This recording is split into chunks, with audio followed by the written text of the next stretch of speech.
Hey folks, welcome to the Spin Doctor Show.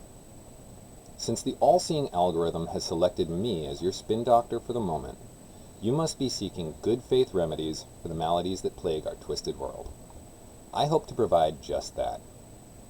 In this video, I'll be responding to a recent episode of the Tom Bilyeu podcast, which featured a conversation between himself and Hasan Piker regarding the promises and pitfalls of capitalist, communist, and democratic socialist systems of government.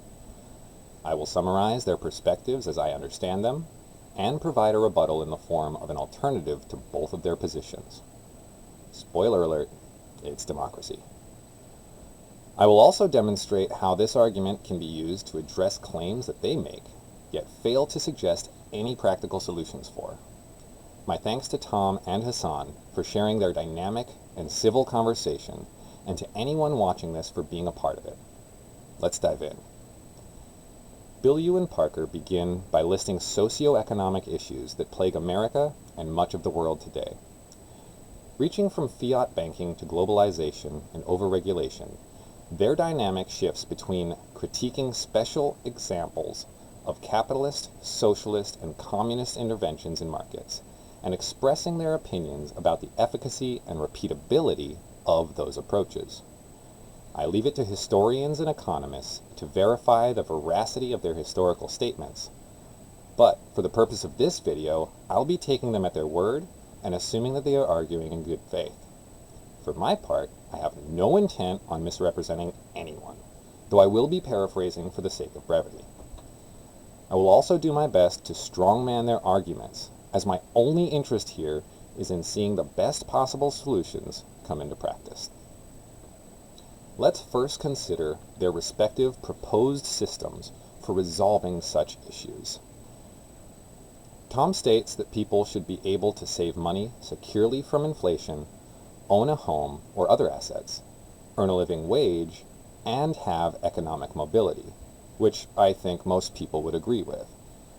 These are all issues faced in troubled economies of every kind, not unique to capitalism, but characteristic of it nonetheless. Disagreement between the two stems not from differences in diagnosing these issues, but from differences in priorities, which in turn lead to a different prescription for the resolving them.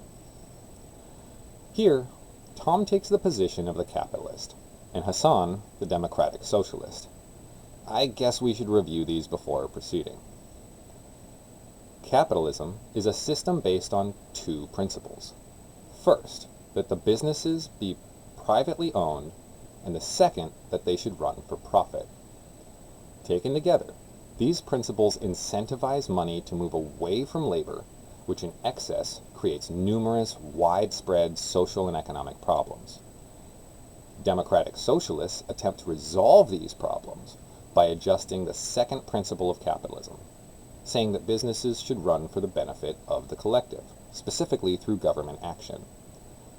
The capitalist remedy offers measured private investment approaches, which, if practiced by the entire community, would yield success and stability. The democratic socialist remedy offers government intervention to ensure that businesses act in the interest of the people and that the people's needs are seen to. The former relies on everyone to act responsibly, so good luck with that. The latter relies on governments to themselves stay incorruptible, which I wouldn't bank on either. During their discussion, Bilyeu and Piker each note the importance of feedback in the economy for doing things like making sure that businesses act in the best interests of their customers. Well, they are right about that. Now, before I move on, we must go over one crucial distinction. That is, the difference between positive and negative feedback loops. Positive feedback is when you get rewarded for doing something, which encourages you to keep doing it. Negative feedback is when you get rewarded for not doing something, which encourages you to keep not doing it. Positive feedback lends toward growth and instability, whereas negative feedback lends toward decay and stability. Remember, too much of either leads to excess or stagnation, both of which are bad, meaning that systems which like staying in business would do well to adhere to these practices. I'd even suggest that any system failing to respect both of these practices is doomed to collapse. So what then? Where does that leave us? Well, consider again the two principles of capitalism. First, that businesses are owned privately, and second, that businesses run for profit. Rather than change the second principle, you could instead change the first. Make it so that businesses are owned by the collective. Such a system would expect capitalism to do what it does best, but then would deliver the profits of its dynamo directly to its shareholders, now the community, as a whole, and that includes the capitalists as well. This system, called economic democracy, empowers entire communities to control assets collectively, and even to act as investors or lenders. This idea is not new, just often dismissed. Special thanks to Hardleg Joe, by the way, for your analysis of this subject. Also, for those who don't know, this is strikingly similar to Prout, or progressive utilization theory, which I highly recommend looking into for community empowerment solutions. I would love to cover Prout more in depth, but I don't wish to digress, so I'll have to wait for another video on that.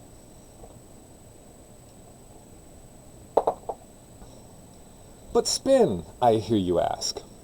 How does this solve problems that the other two approaches keep failing at? Good question, make-believe viewer.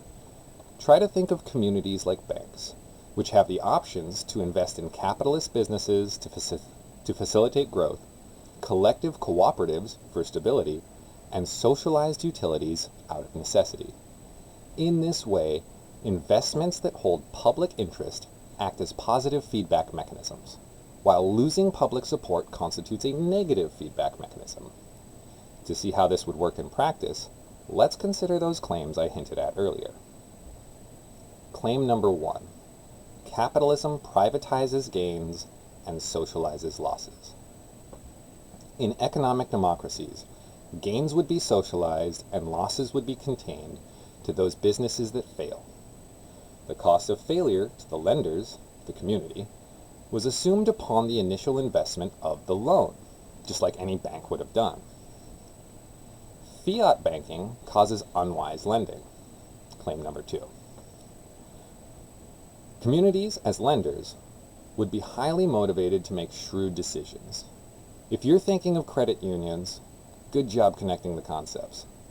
If you are thinking that credit unions are bad investments, though, that's probably because their tendency is to make safe investments, which keeps their profit margins low, and capitalists, ironically, sometimes prefer volatile options with high return potential to safer options with modest but reliable returns. Claim number 3. Modern monetary theory increases the velocity of money, which is good, until the system breaks, which means that it just needs to be kept at the sweet spot. Money would have little reason to stagnate in economic democracies, as lenders would be pretty much everyone and everywhere, and printing would never get out of hand if the people responsible for issuing and managing the debt are also the same people it's being paid to, and it hurts if it goes poorly. Industry can fail, claim number 4, to meet the needs of those they serve due to prioritization of profits. If communities directly decide which businesses, cooperatives, and utilities form and continue to operate, those that lose the confidence of the community, for any reason at all, could easily be reformed, removed, or replaced as the community sees fit, and so are incentivized to maintain their mandate over maximizing profitability. Claim number 5. Industries can have prohibitive startup costs, which drive down diversity, competition, and innovation. Funding for high-cost initiatives, being available through the community and at its discretion, would still be available to trustworthy organizations, including entrepreneurs. With public rather than private interests deciding if they'd receive it, more relevant, more valued, more desirable business prospects would be given greater preference than with private lenders. With more lenders to choose from, and more industry styles to lend to, diversity would have every chance of increasing. Communities that prevent monopolies would drive up competition. Now, regarding innovation, this is easily misunderstood. First, it can come from anywhere, and opening funding to communities widens the pool from which innovation can spring. That said, necessity is indeed the mother of invention, which is seen every time hunger or a tight budget leads to creative solutions. In excess, this creativity becomes desperation, though, leading to abuses, in this case, from those being disadvantaged. Just as Prometheus brought humanity fire from the gods, the brilliant inventor Nikola Tesla delivered to us many of the insights that created the modern world we enjoy today, not for profit, but for the greater good. Thomas Edison, Nikola's one-time boss, stole his ideas and tried to prevent their adoption in order to maintain his electrical relays as a cottage industry. If Edison had gotten his way on that matter, we might still be overpaying to use DC electricity today. Economic incentives can supplant innovation just as they can spur them.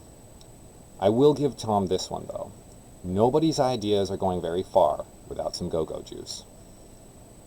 Claim number 6. Socialized banking is disastrous due to eliminating the economic mobility available in capitalism, given a structure lacking basis for responsible and disciplined printing and lending practices.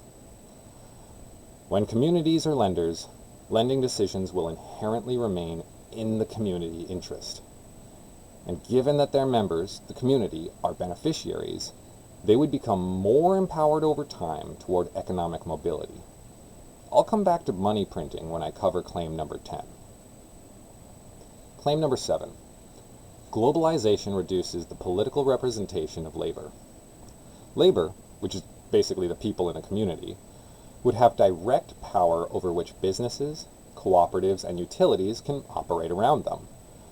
This may be the ultimate form of political representation, influence guaranteed by economic authority. You can't ask for a much better deal than that. Claim number 8. Capitalists optimize productivity at the expense of labor. Optimizing productivity is exactly why you hire a capitalist in the first place. If a community, or in other words labor, dislikes a company's practices, the company's mandate is revoked. Claim number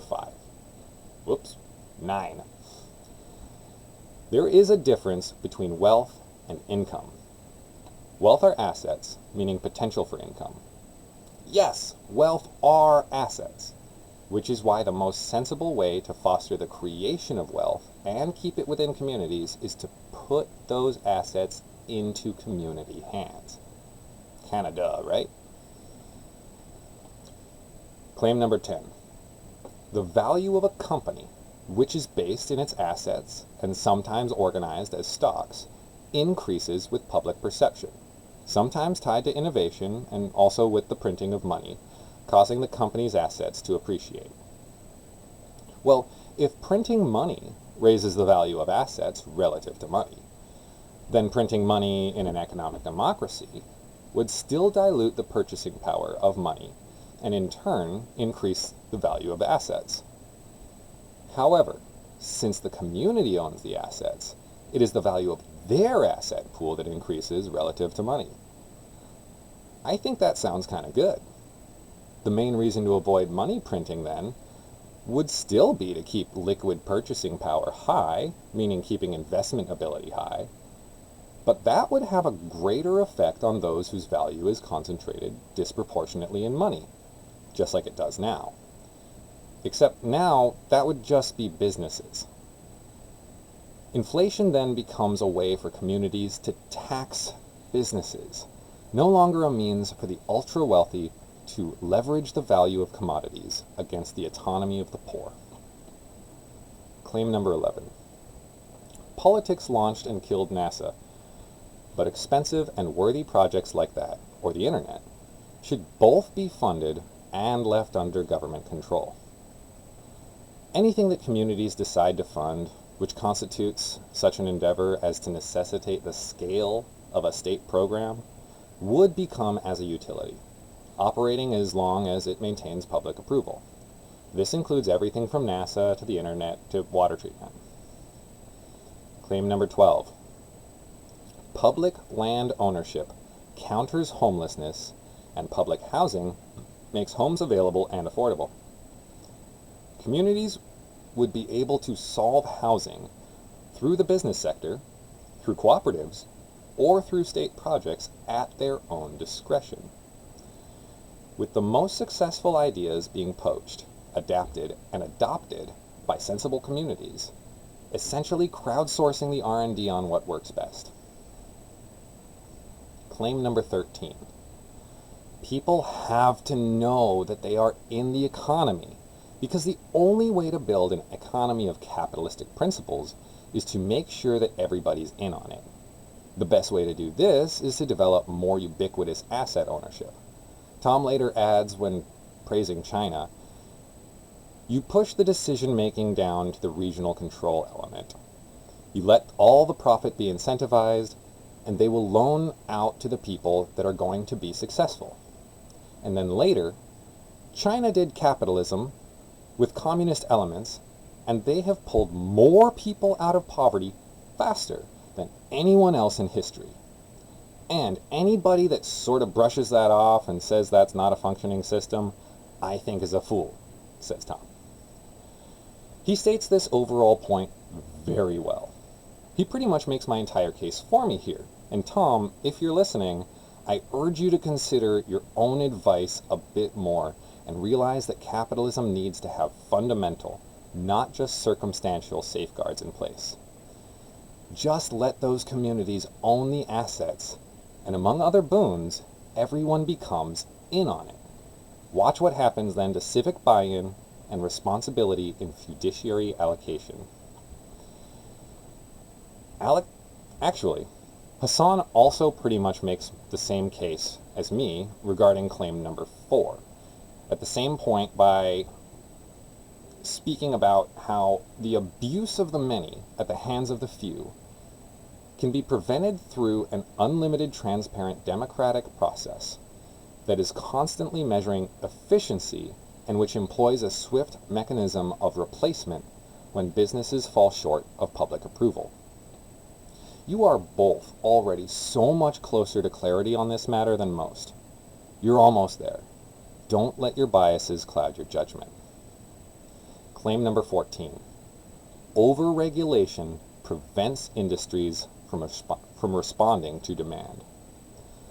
Regulation could be almost non-existent in economic democracies. Industry developed best practice, incentivized by, again, everyone having to maintain public approval, keeps everyone more honest than regulation alone ever could. Claim 15. Democratic socialism will exacerbate the problems of capitalism. Yeah, democratic socialism has some good ideas, but in practice they don't deliver the desired outcome.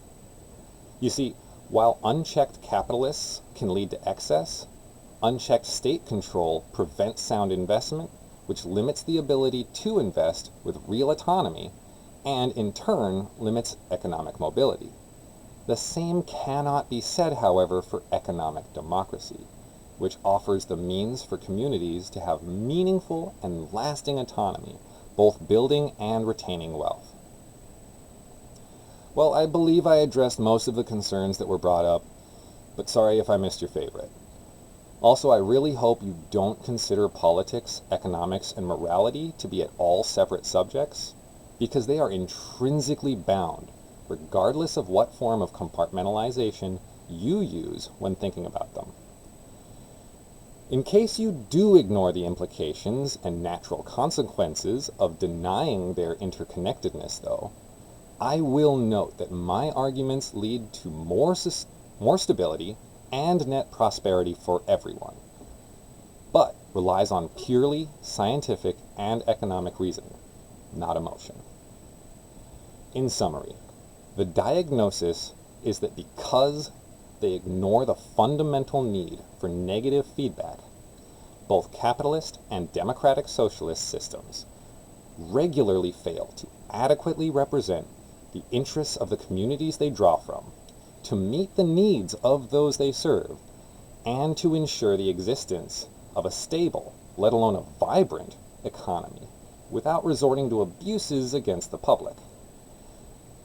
The prescription, then, is economic democracy, which serves as a negative feedback loop, empowering communities through direct economic authority to meet their own needs, dynamically, by investing in capitalist businesses to facilitate growth, collectivist cooperatives to ensure stability, and socialized utilities out of necessity. If you have anything to add to this, feel free to comment while it's still mostly legal to do. I invite and encourage all debate as long as it's done in good faith. And to Tom and Hasan, I'd be happy to continue the discussion. Until next time, be excellent to each other.